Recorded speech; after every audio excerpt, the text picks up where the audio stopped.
Hello, in this video I'm going to show how to use the Excel solver from a VBA macro. So the exercise that I'm going to use to demonstrate this is exercise where I have two straight lines and I want to find the intersection between these two lines. So what I have given here on the table is the line is described by this equation where I need a slope and I need a place where it cuts the y-axis, and I have here the values for the two lines, and then here I have 1x, and then I get the value of y1 and y2 for the two straight lines, and the idea is to find the x where these two y's will be the same. So here I'm going to use an initial value of 0. Okay, here the color code means that the red is an input from the user, the violet means that this is a value that is changed by the solver by an automatic routine, and then this will be blue because it's a value that is calculated. So this is equal to x times m1 plus b1, and this is x times m2 plus b2. Okay, and then I can drag all of that down. Okay, and the way the solver cannot detect two cells, so I'm going to reduce that these two cells should be the same by using another cell where I define an error, which is this y minus this y, and I'm going to square it. So at the end, to find the solution, I have to change x until this error value goes to 0. And this is a very trivial problem. You can use, of course, another method, easier to solve, but this is just to show how we use the solver in this case. So we go to our data, tab called data, problem solver. This is in origin. So we go here and we say that the objective cell is this one. I want to change it take it to a minimum by changing x, and remember here we can have positive or negative solutions, so we want to make that the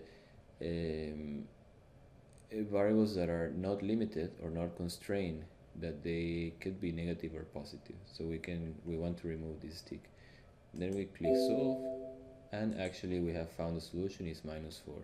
If we want to do it for the next, then we should do it manually, H6 and E6, and solve again, and we found the solution. So in order to avoid doing that, if you have, especially useful when you have a long number of rows, a big number of rows, then one way to do it is using VBA. So to access the VBA module, you have to press Alt F11, Alt plus F11, and then you encounter this menu. I like to put, in this case it's not a function, so it's a script. It's kind of a script, so I want to create that in the sheet itself. Okay, that in this case is called sheet 1, that's the default name. Okay, I have only one sheet, so here I want to declare first that it's a script. I have to put sub, and then I have to put the name of the script. So I'm going to put solving maybe, or linear equation solving. Okay, and open and close parentheses, because this says that it's not going to take any data, input data. It's not going to work like a function. It's going to take any data that it needs. It's going to take it directly from the Excel sheet. Okay. So one thing that we have to do also to set up, if we want to use the solver from VBA, is that in the tools, in the upper menu tools references, we have to check the option to use the solver. Okay? And this will say that every command that I use to run the solver from VBA, it will know where to find it. It kind of gives a reference to where all the solver functions are located. So now what I want to do is to execute the solver for different rows. So I have to say for I, where I is the number of rows, goes to one initial value, that in my case was 5, okay, from row 5 to row 7. From row 5 to 7, okay. then it's going to, I'm going to put next, because a for all the time has to be with the next. So the first thing, now here I want to call the solver. So the first thing to do is to remove any data that the solver has from before. We don't want to get mixed data from a different solving process. So for that I will use the command solver reset. That's going to empty every predefined values in the solver interface. Then I want to define where is my objective cell. Okay, and the way I define that, I have to use a string. If you see the cell the way it is defined on the problem solver, it has this this tag, which is $, the name of the column and the name of the row. So I have to use exactly the same tag. So how do I construct that? I know that my objective function is all the time in H. So I will call objective string, and that's going to be given by, I want to create, it's all the time going to be in H, was it? Yeah, in H. Okay, so I say $, and this is just creating a string. $H, $, and then, but then the number is going to change depending on which row we are, okay, or depending on this counter. So I have to close that string, and then I have to, if I want to concatenate two strings, then I have to put an AND symbol, and then I have to use the counter I. So it will try, in this case this is an integer and this is a string, so when it tries to concatenate automatically VBA a string with a integer, is just going to convert the integer to a string. Okay, and the variable that I want to change is in E. Okay, it's complaining because in E, that's exactly this cell here, and that's also going to change because for every row I have to use a different X. Okay, after I have defined these two, now these are the inputs that I have to go to give to the solver. So to set up the solver, I have to use solver. Okay. Okay. Then I have to say set cell equal to, and here I say which is the objective cell. So I have to put range, and then I have to provide object string close. So that's my, I'm defining there the objective function, then the objective cell, then I put a comma, and then I have to define what I want to do with this objective cell. If I want to maximize, minimize, or set equal to a certain value. Okay, so I say max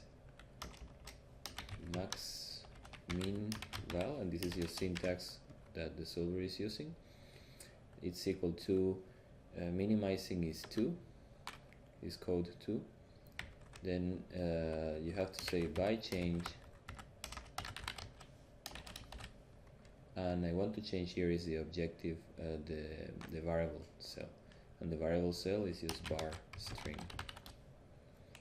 And that's all here. Until so far, until this point, you have already set up, you have populated your Excel window, your Excel solver window. And now I just want to solve that problem. Solver solve user finish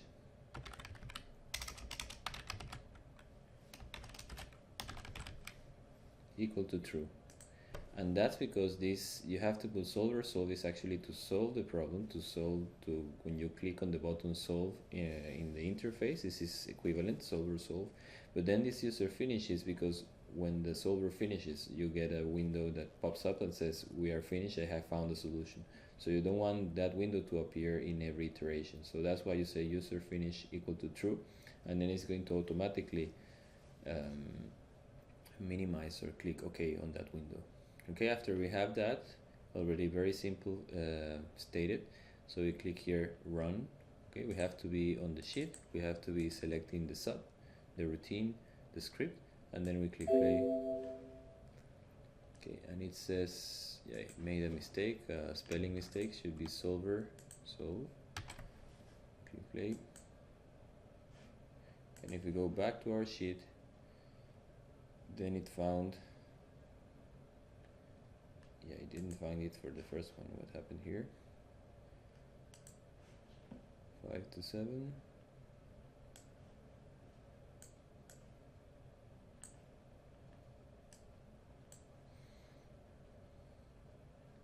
Okay, it found the two other, okay, but here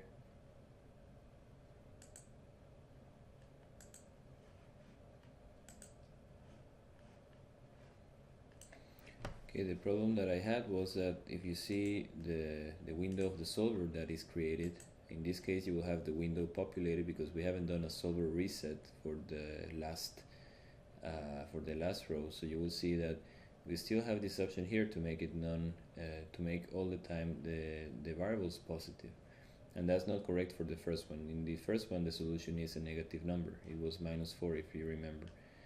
So for that case we have to add a new syntax on our window. That is, before solving we set up the problem and then we say solver options assume non-negative equal to false, and then in that case it's going to untick that option in the window. Then we run again, yeah, and it found in this case -4. We say the window and you see this option is unticked.